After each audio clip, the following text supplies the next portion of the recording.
Kementerian Pendidikan menghapus jurusan IPA, IPS, dan Bahasa di seluruh sekolah menengah atas sebagai implementasi atas kurikulum Merdeka. Namun kebijakan ini dikritik karena dianggap menurunkan kualitas dasar anak saat masuk perguruan tinggi. Mulai tahun ajaran 2024-2025, Kemendikbudristek menghapus program jurusan di sekolah menengah atas seperti IPA, IPS, dan Bahasa. Hal ini menjadi bagian dari program Kurikulum Merdeka yang bertujuan membantu peserta didik fokus pada jurusan yang diminati di perguruan tinggi. Sejumlah sekolah pun telah menerapkan kebijakan ini, salah satunya di SMA Negeri 24 Jakarta. Sejak kelas 10, siswa mengikuti tes minat dan bakat yang disesuaikan dengan jurusan yang diinginkan di perguruan tinggi. Hasil tes akan menjadi bahan evaluasi guru dalam menentukan mata pelajaran yang akan siswa ambil saat di kelas 11 dan 12.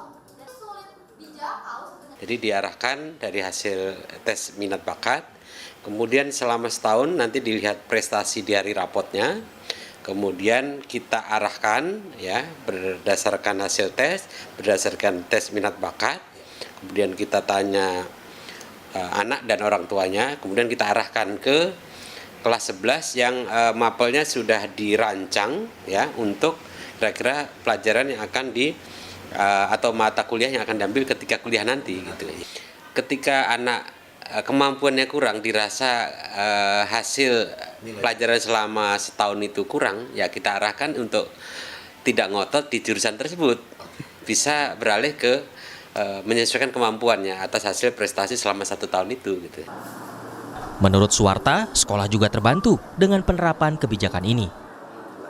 Kalau sekolah juga mungkin merasa lebih enak sekarang ya, mata pelajarannya juga berkurang ya, hampir 50% itu. Jadi anak akan tidak terbebani terlalu banyak mata pelajaran. Dan itu mata pelajaran yang disesuaikan dengan minat dan bakat. Ya, kami pun sekolah menyediakan sarana prasarana dan juga guru-guru yang menyesuaikan dengan kurikulum yang ada gitu. Bagi siswa SMA N24, kebijakan ini dianggap membantu untuk fokus belajar. Karena sebelumnya beban pelajaran yang harus dipelajari di tahun-tahun sebelumnya begitu banyak, padahal tidak sesuai dengan minat jurusan saat kuliah nanti. Kalau di saya sih terbebani sih, kalau banyak. Iya, lebih sedikit. Jadi lebih fokus sih ke apa yang kita akan kejar. Jadi kan kita tahu nih kita mau kemana-kemana. Kalau dulu kan harus semua yang kita pelajari. Kalau orang tua sih ya sih pasti dia support sama saya juga gitu. Dia bebasin ke saya, yang penting saya jelas mau kemana-kemananya gitu. Namun menurut pengamat pendidikan Doni Kusuma, penghapusan jurusan di SMA akan membuat pendidikan fundamental siswa-siswi terdegradasi. Doni menegaskan, jika pendidikan fundamental tidak memadai, akan berpengaruh ke kompetensi siswa hingga berpotensi menurunkan kualitas perguruan tinggi. Tetapi ongkos dari pemilihan yang minat yang bebas seperti ini tanpa dikaitkan dengan misi perguruan tinggi sebagai sebuah proses untuk membentuk daya saing bangsa, itu kita akan melemah. Karena apa? Di perguruan tinggi tetap ada proses penjurusan dan minimal untuk seleksi masuk perguruan tinggi itu dibutuhkan proses seleksi yang lebih rigor, lebih berani, dan lebih ketat untuk memastikan bahwa calon mahasiswa yang akan masuk ke perguruan tinggi itu punya basic keilmuan dasar yang sesuai dengan jurusannya. Nah, ini tentu akan merugikan universitas dan merugikan anak itu. Kenapa merugikan anak? Karena tidak disiapkan anak-anak dengan ilmu-ilmu fundamental, sementara perguruan tinggi dia akan memperoleh calon mahasiswa yang mediocre, yang sebenarnya dari sisi basic keilmuannya tidak kuat disiapkan di SMA. Menanggapi ini, Kepala Badan Standar Nasional Kurikulum dan Asesmen Pendidikan, Anindito Aditomo menegaskan, pendidikan dasar atau fundamental siswa sudah disiapkan selama di kelas 10. Kalau dibandingkan dengan kurikulum 2013, kurikulum Merdeka ini justru ada 1 tahun tambahan di kelas 10 untuk memperkuat fondasinya. Jadi kritik bahwa ini fondasinya nggak kuat nih, itu harusnya dialamatkan ke kurikulum yang sebelumnya. Kita justru menambah 1 tahun loh untuk memperkuat fondasinya. Baru kelas 11-12 ada separuh jam pelajaran fokus pada bidang studi atau program studi yang mau diminati. Yang sering dikeluhkan oleh perguruan tinggi kan juga kemampuan berpikir kan. murid nih nggak siap kuliah karena ternyata satu, kemampuan problem solvingnya, daya nalarnya kurang. Yang kedua, skill-skill sosial dan emosionalnya yang kurang. Jadi soft skillnya kurang kurang diasah sehingga banyak menemui hambatan-hambatan non akademik gitu ya di perkuliahan. Ini dua hal yang kita kuatkan di kurikulum Merdeka. Kebijakan penghapusan jurusan di SMA sejatinya sudah dimulai sejak 2 tahun lalu. Pemerintah berharap dengan kebijakan ini siswa bisa lebih fokus membangun basis pengetahuan yang relevan untuk minat dan rencana studi lanjutan. Mario Sarong, Feriska Immanuel, Kompas TV, Jakarta.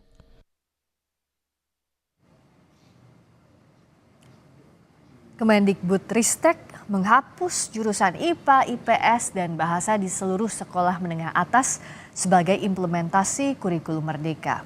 Namun, kebijakan ini dikritik karena dianggap menurunkan kualitas dasar anak saat masuk perguruan tinggi.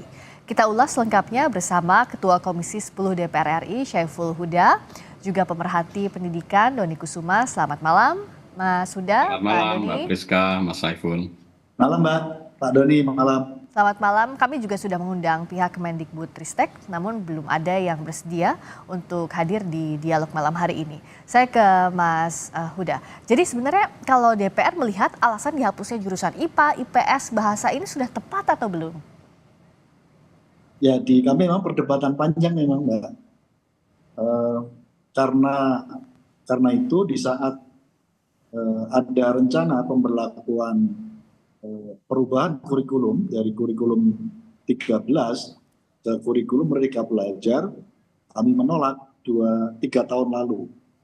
Nah, karena itu akhirnya di saat pandemi, kurikulum Merdeka Belajar ini menjadi salah satu opsi ketika proses pembelajaran tidak bisa dilaksanakan sebagaimana semestinya karena dilakukan pembelajaran jarak jauh. Dulu disebut sebagai PJJ. Setelah jadi opsi di saat pandemi COVID, lalu terus digulirkan, dan 3 tahun terakhir ini kurikulum Merdeka Belajar menjadi salah satu pilihan dari kurikulum 13 yang sedang terus berjalan. Nah, setelah terakhir kemudian Kemendikbud mengambil keputusan setelah 3 tahun. Banyak dari data yang masuk, update-nya katanya banyak sekolah yang akhirnya sudah siap memberlakukan kurikulum Merdeka. Akhirnya tahun ini diputuskan semua sekolah wajib melaksanakan kurikulum kurikulum Merdeka. Nah, pada konteks itu memang kita belum tahu apakah kurikulum ini lebih baik dari kurikulum 13. Nah, pada konteks itu kita masuk pada ruang transisi memang 3 tahun terakhir ini. Ya. Karena itu pandangan kritis yang dilontarkan oleh teman-teman sivitas akademika, stakeholder pendidikan termasuk oleh Pak Doni, ya, saya kira harus menjadi bahan evaluasi kepada Kemendikbud, ya. Karena ya memang ini masa transisi, jadi kita tidak tahu persis apakah kurikulum Merdeka ini lebih baik dari kurikulum 13 atau tidak. Ya. Nah, itu semuanya stakeholder yang merasakan betul, pihak sekolah, guru, dan para siswanya, para pelajar kita. Ya. Nah, pada konteks itu kita tempatkan ini masa transisi, semua pihak yang membangun opini kritis harus diberi ruang sepenuhnya oleh Kemendikbud. Ya. Baru kemudian akan kita evaluasi mungkin 1 atau 2 tahun ke depan, ketika kita anggap bahwa ini tidak lebih baik, ya mau tidak mau kita harus koreksi di tengah jalan nanti. Ya, kalau saya tuh jadi teringat ya Mas Huda juga Pak Doni, setiap waktu zaman saya sekolah itu dari mulai SMP ke SMA misalnya ada perubahan, entah itu sistem pendidikan, entah itu nomenklatur atau istilah atau bahkan sistem belajar, itu selalu yang jadi bingung adalah murid dan gurunya. Itu kan yang jadi problem, kok ganti menteri misalnya ganti sistem lagi, ini lebih baik atau tidak? Kalau Pak Doni, apakah ini dinilai lebih baik dengan tidak adanya IPA IPS bahasa, kan ada beberapa contoh, misalnya ada sekolah yang menerapkan paket misalnya mata pelajaran ABCD, nanti jurusan yang bisa dipilihnya apa saat kuliah. Nah, ini lebih baik atau tidak? Atau malah membingungkan? Ya, pertama-tama sebenarnya kita harus melihat kaitan kebijakan penghapusan penjurusan ini dengan apa yang terjadi di perguruan tinggi. Sebenarnya misi perguruan tinggi seperti apa? Ya. Karena kalau kita hanya fokusnya ke penghapusan penjurusan, kita akan salah paham tentang pokok persoalan dalam pendidikan kita. Karena penjurusan itu bahkan di dalam kurikulum 2013 sudah dihapuskan juga, Mbak. Waktu itu kan tahun 2018 itu namanya peminatan, ya, sudah tidak ada penjurusan. Ya. Jadi sebenarnya penghapusan penjurusan itu bukan hal yang baru. Bahkan di kurikulum 2013 ada yang namanya lintas minat. Nah, konsep lintas minat ini menurut saya lebih baik ya, karena kan seseorang perlu mempelajari sesuatu yang di luar minatnya untuk mengembangkan potensinya yang lain itu. Ya. Nah, tetapi fokus yang kurikulum Merdeka ini adalah pada pengembangan minat, bakat, dan keterampilan anak. Jadi anak diberi kemerdekaan untuk memilih supaya fleksibel pembelajarannya. Selalu kan logikanya dianggap misalkan kalau orang belajar kedokteran itu nggak perlu dia belajar fisika, kan seperti itu ya. Jadi dia bisa memilih itu ya. Padahal tentu saja belajar fisika meskipun dia tidak secara langsung terkait dengan ilmu kedokteran itu pasti akan ada manfaatnya juga. Itu konsepnya ya. Jadi kalau berdasarkan minat bakat itu ya memang diberi ruang seperti itu. Tetapi apakah pemberian ruang ini nanti bermanfaat bagi peserta didik dalam rangka memilih jurusan di perguruan tinggi, terlebih bagaimana proses seleksinya itu. Karena di Permendikbud nomor 48 itu konsepnya justru begini, universitas itu mengikuti kurikulum Merdeka, bukan kurikulum Merdeka disesuaikan dengan misi universitas. Oke, Pak Doni, jadi kalau misalnya masyarakat bisa memahami, apa dampaknya untuk perguruan tinggi dengan dihapuskannya peminatan IPA, IPS, dan bahasa ini? Jadi dampaknya di perguruan tinggi yang sangat jelas terlihat karena proses seleksinya hanya mengandalkan pada nilai tes potensi akademik, lalu logika matematika, bahasa Indonesia, dan bahasa Inggris, maka seleksi untuk segala rumpun keilmuan itu hanya berdasarkan pada 4 bidang ini. Karena yang paling fatal itu adalah dihapuskannya seleksi masuk perguruan tinggi berbasis IPA dan IPS terpadu. Kenapa itu dihapuskan? Karena kurikulum Merdekanya menghapuskan itu. Jadi kan terbalik logikanya itu kan. Jadi yang seperti ini lalu kemudian membuat ya perguruan tinggi sulit menerima mahasiswa yang terbaik dengan konsep kurikulum Merdeka ini. Lalu ke depan dampaknya apa ya? Perguruan tinggi diperlemah, jurusan-jurusan itu mereka tidak dapat memperoleh mahasiswa terbaik. Jadi seleksi masuk perguruan tinggi itu nggak bisa mendiskriminasi. Apalagi dengan jalur undangan yang besarnya 20%. Jalur undangan itu sudah banyak manipulasi di rapot, ya kan? Lalu kemudian hanya mengandalkan pada 1-2 mata pelajaran yang dipilih, ya. Ini lalu menjadi sangat bermasalah, apalagi dalam prosesnya sampai sekarang pun masih banyak sekolah bingung. Harusnya kan kelas 10 sudah disiapkan itu untuk proses seperti itu.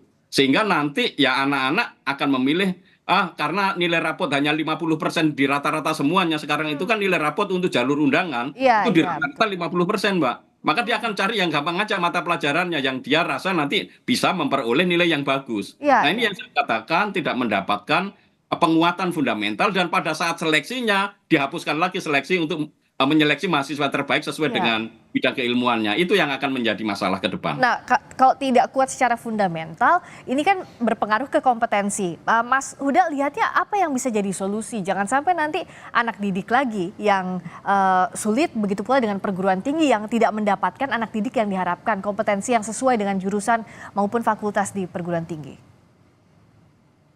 Ya, disitulah poin agak rumitnya ketika transisi perubahan kurikulum dari kurikulum 13 menjadi kurikulum Merdeka itu, jujur saja sebenarnya secara infrastruktur, kesiapan guru, kesiapan sekolah memang tidak sepenuhnya siap sekolah-sekolah kita dengan perubahan yang relatif cepat sebenarnya. Nah, pada konteks itulah lalu banyak pihak sekolah dan siswa di beberapa tempat. Tadi opini yang disampaikan oleh teman-teman siswa kita, saya lupa tadi dari SMA berapa, Jakarta kalau tidak salah tadi, tentu memang dengan kurikulum Merdeka untuk pelajar yang ada di kota-kota besar, memang relatif berpihak kepada mereka. Tapi persoalannya Indonesia ini kan besar sekali. Porsi anak-anak yang ada di kota-kota besar itu nggak lebih dari 10%. Nah, ketika kurikulum merdeka diberlakukan secara keseluruhan dan dengan standar yang sama dan persiapan guru, sekolah dan siswa yang tidak merata di seluruh Indonesia, itulah yang salah satu menjadi persoalan yang cukup krusial. Dan kritik Pak Doni saya kira salah satunya masuk pada ruang yang semacam tadi itu. Nah, jadi sekali lagi memang kita belum bisa memastikan dalam masa transisi pemberlakuan ini apakah kurikulum merdeka lebih baik atau tidak. Tapi pada konteks ruang dan waktunya semestinya kan sebenarnya kita baru saja memberlakukan kurikulum 13 sebenarnya. Dan di dalam dunia pendidikan tidak boleh ada ketergesa-gesaan, terlebih-lebih yang semangatnya lalu trial and error gitu. Risikonya cukup panjang. Nah, banyak pihak yang menempatkan perubahan kurikulum merdeka ini sebagai pengganti kurikulum 13 terlalu pendek. Padahal transisi dari pelaksanaan kurikulum 13 juga belum selesai. Nah saya ke Pak Doni, jadi dengan tadi masih banyak pro kontra, terlebih juga masa transisi yang jangan sampai ini tidak siap dari tenaga pendidik maupun siswanya, apa solusi terhadap kompetensi, juga akomodasi terhadap peminatan siswanya tidak terkendala dengan pergantian kurikulum ini, Pak Doni? Ya, menurut saya mengandalkan diri pada peminatan sih tidak masalah gitu. Tetapi ketika masuk perguruan tinggi, peminatan itu kan harus diuji kemampuannya seperti apa. Jangan asal minat saja lalu kemudian penjurusan IPA terpadu dan IPS terpadu sebagai basic minimal proses seleksi masuk perguruan tinggi itu dihilangkan. Ini kan yang jadi masalah di situ. Jadi harus direvisi itu Permendikbud nomor 48 tahun 2022 tentang proses penerimaan peserta didik baru. Lalu kemudian jalur undangan yang 20% itu berdasarkan prestasi itu memungkinkan manipulasi rapot, nilai-nilai rapot. Jadi ini akan membuat ya proses seleksi prestasinya nggak jelas lagi. Maka menurut saya kalau mau ya sekolah-sekolah itu bagus, ya harus diuji lewat ujian tulis. Jadi ujian tes berbasis komputer lewat UTBK. Dan kita ingat tahun ini kan Kementerian meluluskan sekolah-sekolah penggerak yang menggunakan kurikulum merdeka. Dan ternyata apa hasilnya? Banyak banyak sekolah yang sebelumnya mahasiswanya lolos di UTBK, tahun ini tidak banyak yang lolos. Karena memakai kurikulum merdeka. Entah karena persoalan administrasi, entah karena pelaporannya, yaitu nilai-nilai mata pelajarannya tidak lengkap atau memang kualitasnya menurun. Ini kan harus dicek. Jadi memang ada perubahan di sini yang membuat banyak orang bertanya-tanya kenapa dengan kurikulum merdeka yang diuji cobakan di sekolah penggerak justru sekolah yang biasanya lebih banyak anak lolos di UTBK jalur tulis, sekarang itu tidak. Artinya secara infrastruktur juga belum siap ya kalau tadi pada praktiknya yang biasanya lulus banyaknya lalu tidak? Iya betul, karena memang itu kan harus ada penyesuaian data-datanya juga itu ya. Artinya bagaimana data-data, nilai rapot, dan lain-lain itu dikonversi atau dicocokkan dengan mekanisme dan sistem yang ada di perguruan tinggi. Supaya jangan sampai merugikan peserta didik. Nah Mas Huda kan jangan sampai peserta didik yang harusnya bisa lulus, tapi terkendala administratif, tidak siap dengan sistem, begitu pula tenaga pendidiknya. Ini merugikannya jangka panjang, karena bicara soal memilih jurusan, memilih universitas, ini kan untuk jangka panjang sampai nanti mereka bekerja. Apa solusi konkret yang sebenarnya bisa dilakukan, yang bisa dibantu didorong DPR untuk Kemendikbudristek? Ya, akhirnya mau tidak mau, Kemendikbud harus mengintegrasikan dari hulu sampai hilir. Jangan sampai misalnya transisi teman-teman lulusan tahun 2022 dengan perubahan sistem masuk perguruan tinggi dengan model skolastik, mereka kelabakan banget. Jadi yang paling menderita di dalam masa transisi ini memang angkatan tahun 2022 dan kemudian tahun 2023 kemarin juga masih mengalami kegamangan cukup tinggi sekali. Karena dulunya masuk perguruan tinggi dengan sistem sebagaimana yang seperti biasa, dirubah oleh Kemendikbud dengan sistem skolastik. Saat yang sama, sekolah-sekolah yang lain waktu itu tahun 2022 masih hampir 60% masih menggunakan kurikulum 13 gitu. Nah, itulah yang lalu kemudian jujur harus diakui, kalau ada pertanyaan apakah masa transisi ini melahirkan banyak persoalan, Jawabannya iya. Ya. Jadi angkatan teman-teman tahun 2020, lulusan tahun 2022, 2023 mengalami kegamangan yang cukup luar biasa. Karena itu waktu itu banyak orang tua dan siswa yang stres karena apa yang diajarkan di sekolah tidak relevan dengan model tes masuk perguruan tinggi. Ya. Dan itu terjadi hampir 2 tahun. Nah karena itu, karena ini sudah diambil keputusannya dan baru akan bisa kita evaluasi 2 atau 1 tahun ke depan, ya mau tidak mau akhirnya Kemendikbud harus mengintegrasikan policy di level penghapusan penjurusan di SMA, kemudian harus didorong juga mengintegrasikan apa yang tadi lubang-lubang disampaikan oleh Pak Doni.